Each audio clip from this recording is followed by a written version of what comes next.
Hello and welcome to Low Budget Gaming, and welcome to this quick unboxing for the Logitech G304 Lightspeed gaming mouse wireless.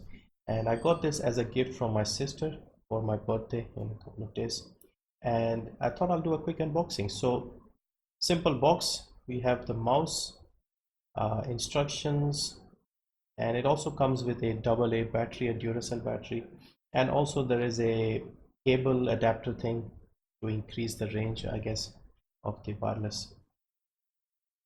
So yeah, that's all you get in the box, these items.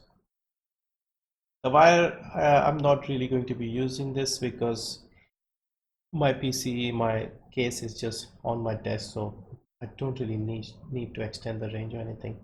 But I suppose if you're sitting further away or something, maybe this could come in handy. So simple instructions of how to install the battery, so I won't read that. Then we have the mouse itself,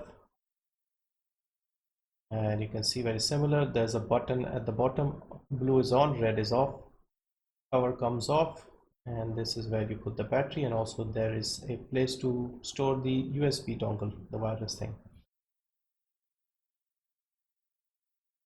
Pretty straightforward.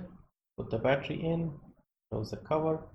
You see the light, that's the power on. Compare this to the G102 and you can see it's exactly the same shape. Only difference is the DPI button is a bit smaller here, and there's a light underneath it to indicate the DPI settings. So there's a different color for each of them. But other than that, you can see almost identical. Of course, this one has a better sensor and it's wireless and it's slightly heavier with the battery. Without the battery, this would be lighter.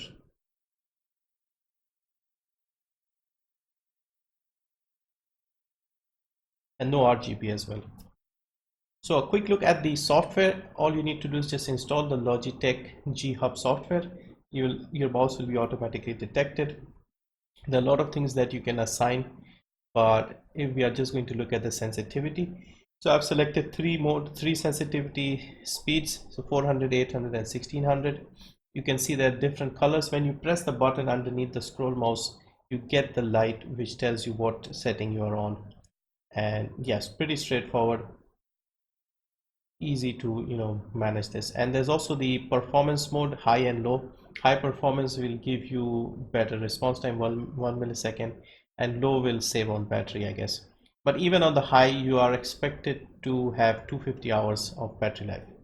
You can simply remove the DPI settings that you don't want, and yeah, very easy to use software. You also see the battery life here,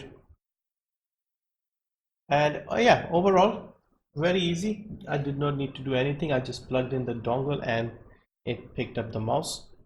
And yeah, I'll be using this a bit. At the moment, I don't feel any difference because it is exactly the same shape and size. Of course, without the wire, it might be a bit easier to use. But yeah, at the moment, very familiar shape, very identical design, of course. And the slight difference in weight, if I'm honest, I can't feel it. It's about 10-12 grams heavier, but yeah, I can't notice it. So yeah, have a look at this. I'll put the links below to Amazon if you want to check it out as well. But yeah, I would recommend this if you're looking for a cheap wireless mouse, but a good one as well, because of course this has the hero sensor. And yeah, that's it for this one. Thank you for watching. See you next time.